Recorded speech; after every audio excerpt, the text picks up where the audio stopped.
when I resigned, I wrote a small piece called "The Rumble of the Volcano." In that piece, I had asked my colleagues and everybody to stop acting like they're not hearing the rumble which is happening on the ground. I was a deputy commissioner in a district called Dakshin Kannada. Uh, Dakshin Kannada is the heartland of the old bank. So many banks have come from that particular area. So when I was a deputy commissioner, I could see this very clearly. What Comrade Rupam had finally mentioned, there is a huge discontent in the people now. I could very well hear and understand that. And I was very confident that if this is not attended to, this is going to become something else. uh, in fact, the way in which this government has gone, the breakneck speed in which things have moved, I think all of us are taken completely by surprise. Things which could have taken years together, in discussions and consultations, have just been done in days with this government. So the the stress on inequality which Comrade uh, mentioned is the key in this whole concept, whole idea. uh, I feel, in this discussion of public sector versus private sector, command economy versus free market, we have somewhere forgotten about the people. I come from administration. I was moving with the people for various other situations and backgrounds. So I have this complaint on all of us. I think we all should stand up and first take up ownership for that. Somewhere we have completely forgotten what people went through. And as Comrade has rightly pointed out, today 10% of the population owns 70%, 73, 70, 80% almost of the wealth in this country. Now it's a complete decline. Right from 1980s onwards, and 1991 was a landmark year from where everything just fast tracked. We have completely reversed the right direction we were going from 1950s onwards. 1950s onwards, I think we progressed slowly, but then we were in the right direction, we were doing good. And then everything turned around. Now it's in such a chaotic situation that if this is not attended to, the calm and very nice country that we know will not remain anymore. In fact, I would also draw your attention towards a broader idea, broader perspective, understanding of what exactly is happening in the social and the political scenario of the whole country. Today we are all knowing that there is a right wing government which is completely populist and uh, up, neoliberal to the truest sense. Now why did this government come in the first place, in a liberal, in a great democracy like us, in a secular democracy like us? How did they manage to come to power? you know the question of we forgetting about the people is actually the reason. Somewhere in these discussions we had, even including all public sectors, we had somewhere forgotten what services are being delivered to the people. Are things going in the right way? We never involved in these questions.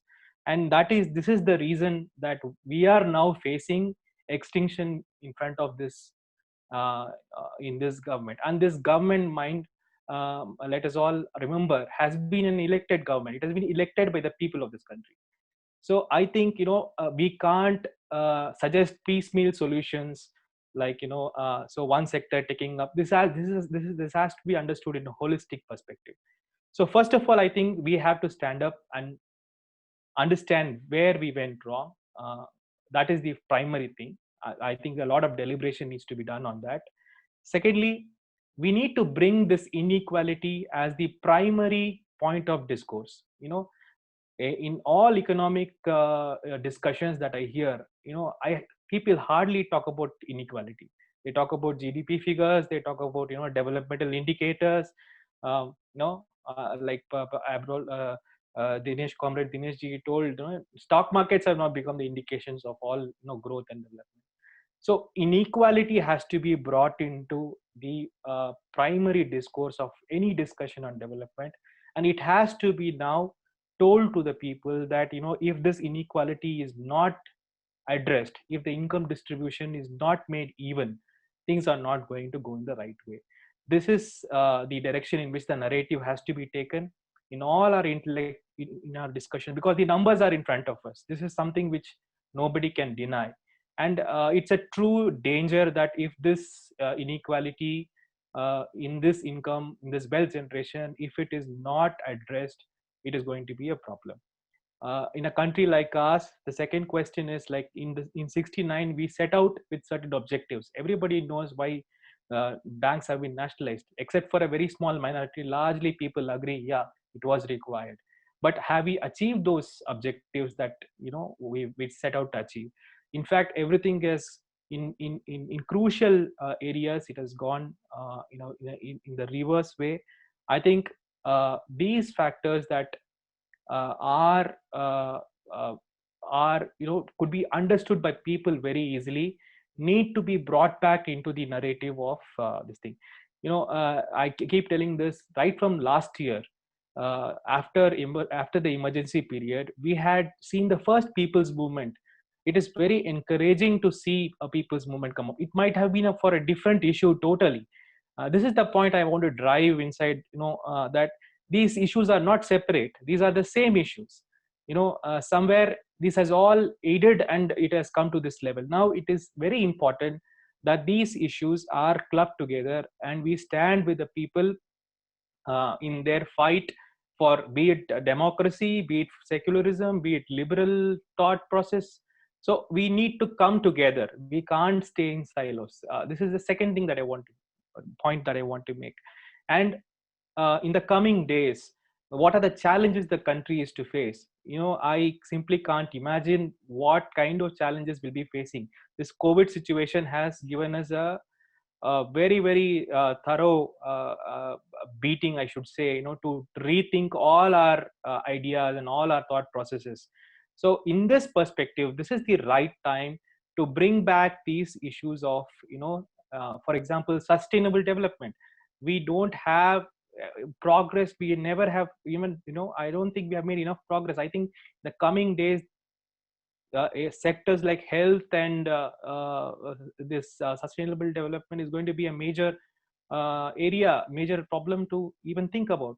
Without nationalized banks, without public sector banks, how are we going to drive thought process into this? How are we going to bring in innovation into this? So these are the issues I think we have to bring in, and we have to bring it not in a very intellectual way. I think secondly, the major mistake that we make is that we keep talking to intellectuals. uh, yeah, to a level, it was all right, but now we need a people's movement to reverse things. We have gone so deep into issues that without people's support, these policies cannot be changed simply by having, discussions and writing articles. I don't think we can, make any progress, to be very frank. We need to do all that, and also we need to go to the people by taking a narrative which they will understand. And if at all we are having some mistakes, we have to go into our mistakes and understand where it happened, and suggest the corrective. I'm sure all of us, in all right minded people in all organizations, will be able to suggest very good solutions for these things. It's not very difficult, but I think it's very important to understand this whole thing from a very holistic perspective. And so I just want to reiterate these points, that we need to see it in a holistic perspective. Somewhere we have put people behind all this, discussions on how an economy should be driven. So we need to bring people back into the front of the discussion.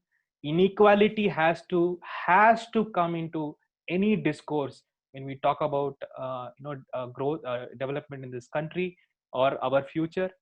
Third thing, we have to talk to people. We have to bring the narrative, take the narrative to them.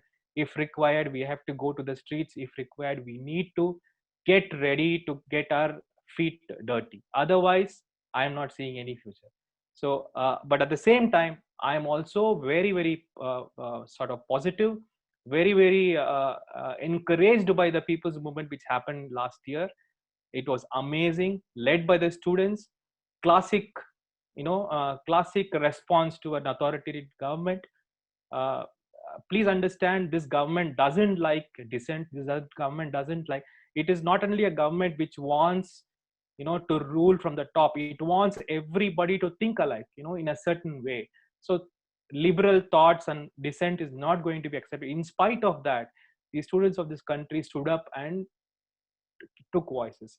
Now I think it's a time that, people like us, in organizations where we are neck deep into problems, come out very boldly and stand.